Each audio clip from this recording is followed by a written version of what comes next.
Bismillahirrahmanirrahim. Assalamualaikum warahmatullahi wabarakatuh. Alhamdulillahi rabbil alamin. Wassalatu wassalamu ala sayyidina Muhammadin wa ala alihi wa sahbihi wa dzurriyyatihi wa ummatihi ila yaumiddin. Wa ba'du. Saudara-saudariku, pernah tahukah Anda bahwa Nabi Zakaria alaihi salam pernah diuji oleh Allah Subhanahu wa taala dengan begitu lama belum mendapati keturunan?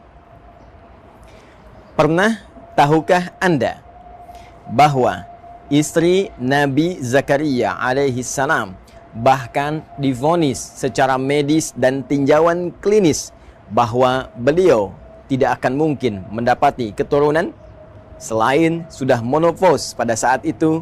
Pun demikian, secara medis beliau divonis mandul. Pernah tahukah Anda bahwa Allah Subhanahu wa taala kemudian menggugurkan perkiraan-perkiraan medis dan tinjauan klinis yang dimaksudkan dengan menganugerahi Nabi Zakaria alaihissalam seorang anak yang kelak diberi nama bahkan oleh Allah langsung dengan Yahya, dan menjadikan istri beliau yang menurut klinis tadi tidak mungkin mendapati keturunan, namun diberikan dengan izin Allah Subhanahu wa taala kemampuan untuk mengandung. Pernah tahukah Anda bahwa kisah Nabi Zakaria ini dibuka oleh Allah Subhanahu wa taala sebagai pelajaran bagi setiap insan beriman sampai di masa depan yang mengalami peristiwa serupa agar melakukan satu amalan yang dikerjakan oleh Nabi Zakaria alaihissalam. Edisi saat ini, pernah tahukah Anda pertanda akan menggali rahasia di balik kedalaman amalan Nabi Zakaria untuk mendapatkan keturunan sebagai anugerah dari Allah Subhanahu wa taala. Saudara-saudariku, Allah Subhanahu wa taala mengawali firman-Nya untuk bisa memberikan anugerah terindah kepada Nabi Zakaria tadi dengan kalimat yang sangat luar biasa sebagai pelajaran untuk kita semua. Quran surah ke-19 ayat yang kedua. Dzikru rahmati rabbika abdahu Zakaria. Kata Allah di surah ini, surah Maryam, di pembuka ini, aku akan sampaikan, aku akan ingatkan. Ingat, zikir itu adalah segala hal yang mampu mengingatkan kita kepada Allah Subhanahu wa taala, yang mampu mendekatkan kita kepada Allah Subhanahu wa taala. Seakan Allah memberi pesan, dengan informasi yang aku sampaikan ini harus membuat kalian lebih dekat denganku, kata Allah. Harus membuat kalian lebih yakin denganku. Harus membuat kalian lebih sadar bahwa segala hal tidak mungkin terjadi kecuali dengan kuasaku, kata Allah Subhanahu wa ta'ala. Apa yang harus menjadikan kita ingat dan dekat dengan Allah Subhanahu wa ta'ala? Rahmati Rabbik. Kata Allah, rahmat Rabbmu. Rabb adalah nama Allah yang terkait dengan sifat rububiyahnya, yang merawat seluruh alam semesta termasuk kita di dalamnya, yang menyembuhkan saat sakit, memberikan rezeki, memaafkan kalau salah, mengampuni kalau berbuat dosa. Dan kata Rabb ini dimintakan kepada kita untuk diingat oleh Allah disandingkan dengan kalimat rahmat, bahwa dengan rahmat inilah Allah akan memberikan anugerah yang nyaris tanpa batas dalam kehidupan kita. Rahmat. Ya, dan kaidah rahmat ini ketika disampaikan kepada kita, perhatikan tafsir Quran bil Quran. Quran surah ke-19 ayat kedua ditafsirkan kemudian dengan Quran surah ke-39 ayat 53 tentang luasnya rahmat Allah Subhanahu wa taala. Qul ya ibadiyalladzina asrafu ala anfusihim la taqnatu min rahmatillah. Dalam kaidah dosa saja, jika seseorang berbuat dosa yang sangat melimpah, israf, itu dosa yang melimpah, ya, yang melewati batas. Bahkan kalau makan, Anda datang ke pernikahan, ada prasmanan, orang sekali, Anda 10 kali, itu israf. Ada orang berbuat dosa israf, Ya, kalau belum bohong nggak enak. Orang cuman bohong, dia pun mencuri, dia merampok, dia membegal, dia mabuk. Satu saat dia ingin kembali kepada Allah Subhanahu wa taala. Apa yang Allah sampaikan? La taqnatu mir rahmatillah. Jangan putus asa dari rahmat Allah Subhanahu wa taala. Innallaha yaghfirudz dzunuba jami'a. Sungguh Allah dengan rahmatnya tadi akan mengampuni seluruh dosa-dosa jika orang itu mau kembali kepada Allah Subhanahu wa taala. Jadi kaidah rahmat di ayat tadi seakan ingin memberikan gambaran kepada Allah adalah berupa anugerah Allah yang begitu luas sifatnya. Bahkan sampai ke titik pengampunan dosa tanpa batas jika hamba mau kembali kepada Allah Subhanahu wa taala. Terkait dengan kasus Nabi Zakaria alaihi salam, seakan Allah memberikan gambaran kepada kita.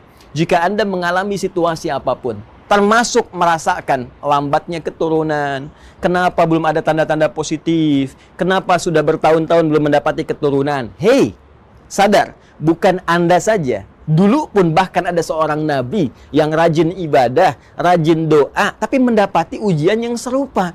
Jika beliau saja tidak putus asa dengan rahmat Allah, kenapa Anda mesti mengeluh?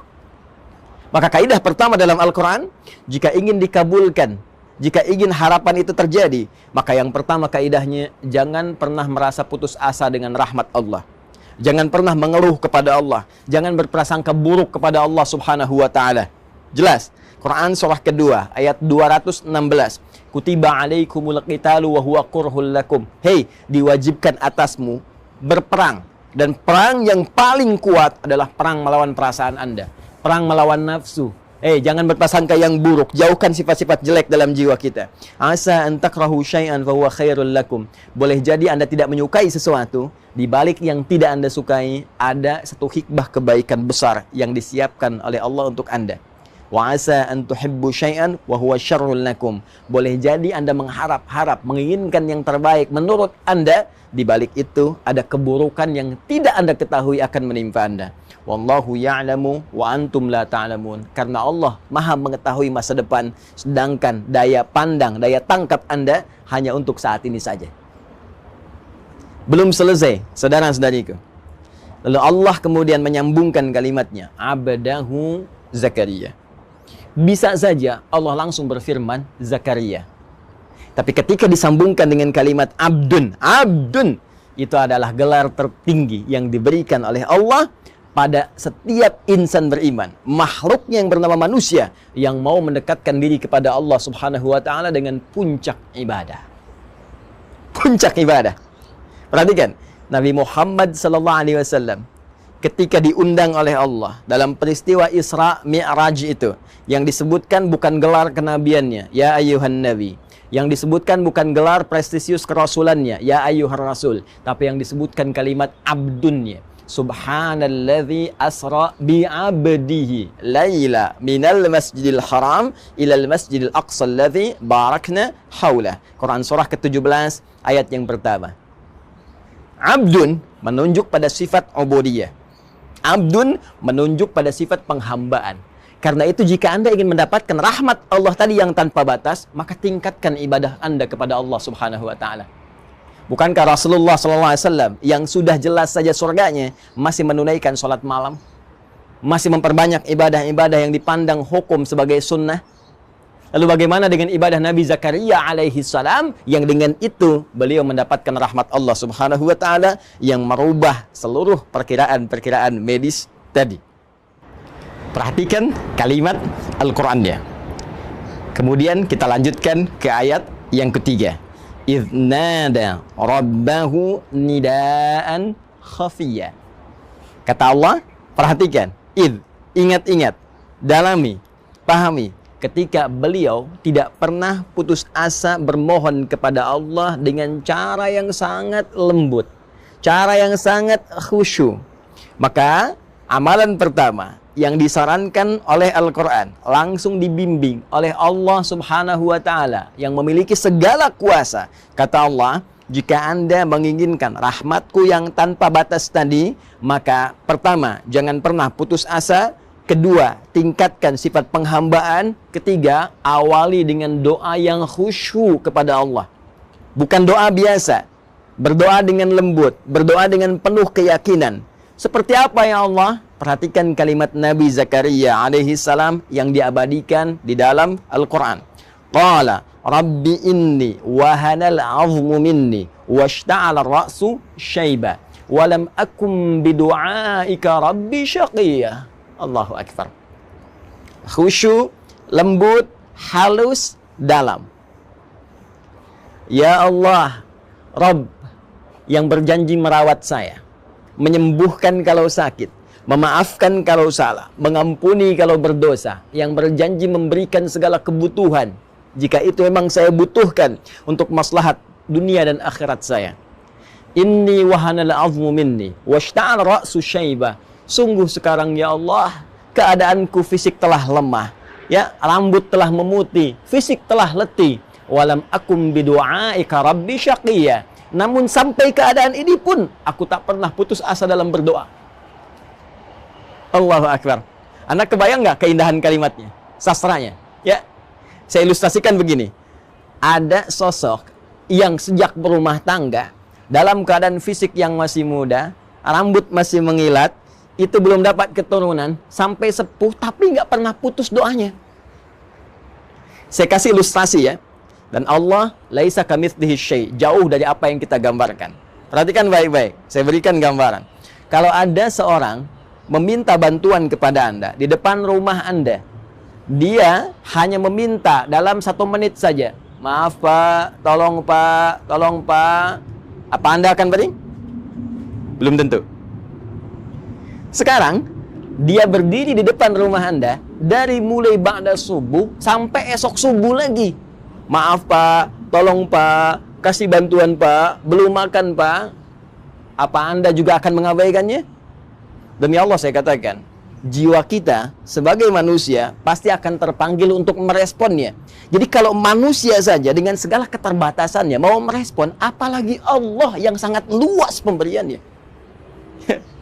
Jadi cari doa yang dalam. Cari doa dengan bahasa yang menyentuh, ya.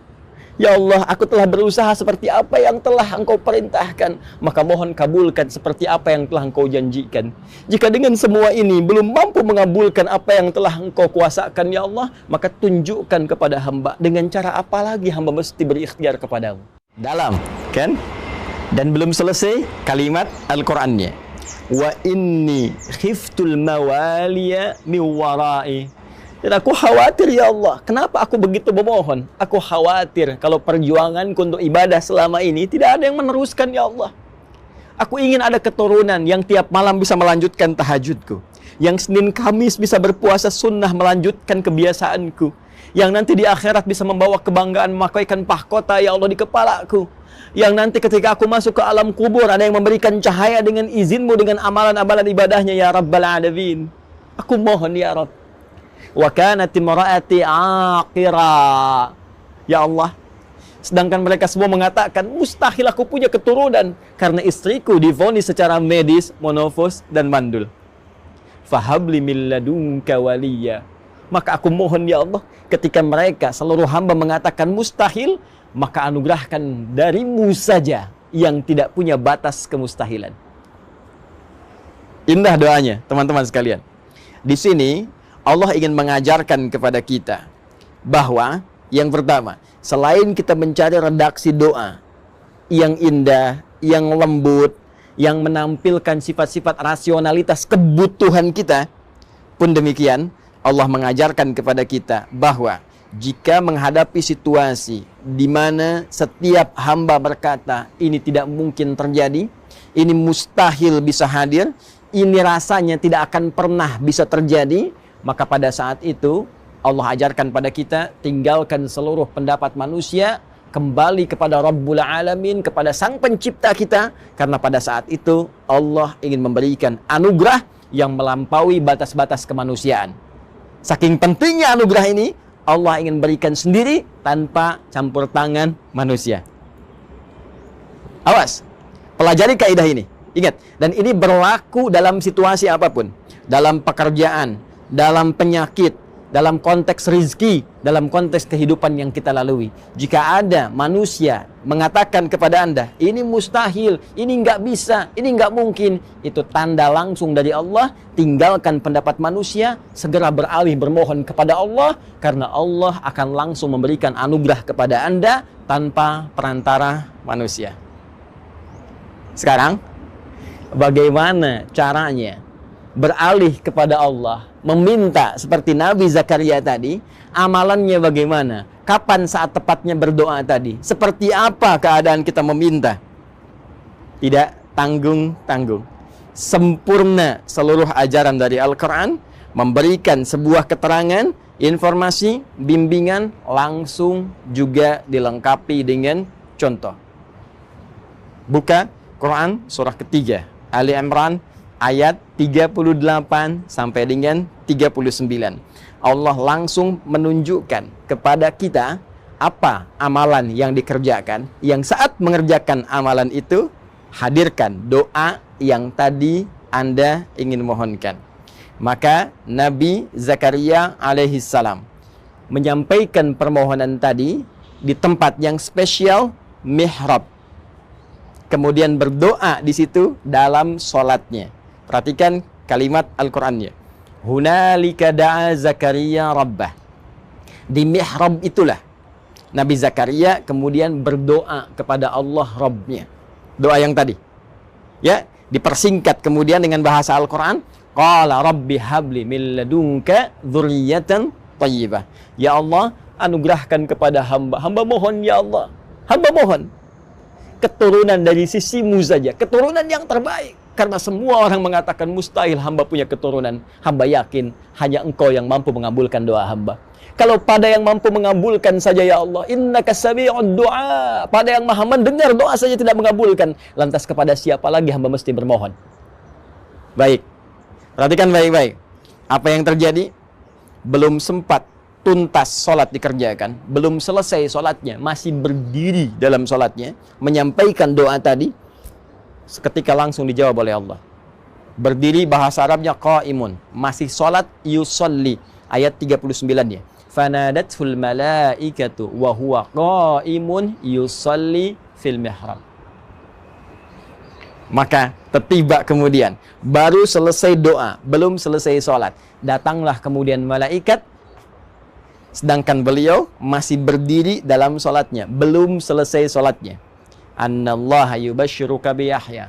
Allah kasih kabar gembira, istrimu akan mengandung, kamu akan punya anak, bahkan namanya langsung diberikan oleh Allah Yahya, artinya hidup.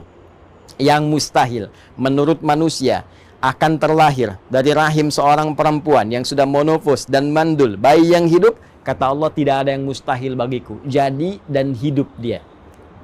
Karena itu, pelajaran selanjutnya, buat mihrab, tempat terbatas yang membuat kita fokus untuk ibadah. Mihrab bukan hanya ada di masjid sebagai tempat imam. Kenapa imam berada di mihrab? Karena imam selain memimpin sholat, menyampaikan doa kepada Allah, juga dengan adanya di tempat itu, menurut keterangan Al-Quran, akan cepat doanya didengar oleh Allah Subhanahu wa Ta'ala. Kita bisa membawa mihrab ke rumah, tapi bukan yang di masjid dibawa ke rumah, bukan, ya. Anda bisa bikin area kecil menghadap ke kiblat. Jadikan sebagai mihrab, tempat khusus untuk ibadah saja. Hei, buka handphone, pasang status, keluar dari situ. Ngobrol-ngobrol, makan, minum, keluar dari situ. Hanya untuk ibadah saja. Baca Al-Quran, tahajudnya, doanya, lakukan di situ.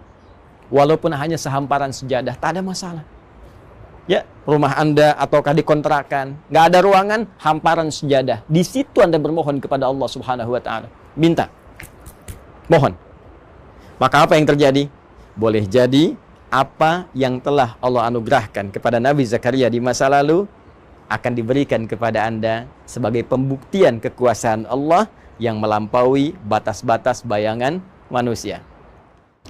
Dan seluruh paparan tadi kemudian disajikan oleh Al-Quran dengan sajian yang padat di satu ayat Quran surah ke-21 Al-Anbiya, kisah para nabi, ayat 90. Fastajabna lahu wa wahabna lahu Yahya wa aslahna lahu zaujah. Kata Allah, Ketika amalan tadi sempurna dikerjakan oleh Nabi Zakaria alaihissalam, kami cepat jawab doanya. Kami anugerahkan Yahya untuknya.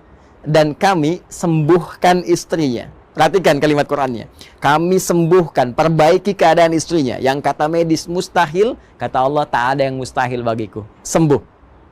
Innahum kanu yusari'una fil khairat wa yad'unana raghaban wa rahaba wa kanu lana khashi'in. Lalu ditutup dengan sangat indah mengingatkan lagi amalan Nabi Zakaria tadi. Apa kata Allah? Kesimpulannya, kalau Anda ingin mendapatkan rahmat yang luas tadi, maka innahum kanu yusari'una fil khairat. Kebiasaan mereka itu cepat merespon segala kebaikan.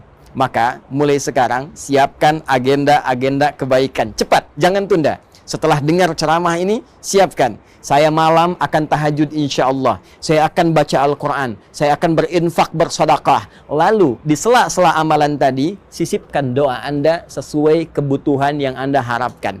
Jika terkait berkelindan dengan anugerah keturunan tadi, cepat mintakan sebagaimana Nabi Zakaria pernah memohonkannya. Ya, dan mereka wa yad'unana raghaban wa rahaba, dan mereka bermohon kepada kami dengan penuh harap dan khusyuk. Maka jangan sekedar doa. Jangan simpel saja, ya Allah pengen begini. Tidak, minta dengan penuh harap, minta dengan khusyuk. Ya, wa kanu lana khashi'in, dan sungguh mereka mengerjakan setiap amalan bahkan doa tadi dengan khusyuk, dengan penuh kedalaman hati dan jiwa. Saudara-saudariku, itulah Nabi Zakaria dengan segala contoh yang telah Allah sampaikan dalam uraian firman-Nya, menjadi sebuah titian kepada kita yang memberikan sebuah harapan dengan jaminan kebenaran yang dipastikan. Pernah tahukah Anda? Assalamualaikum warahmatullahi wabarakatuh.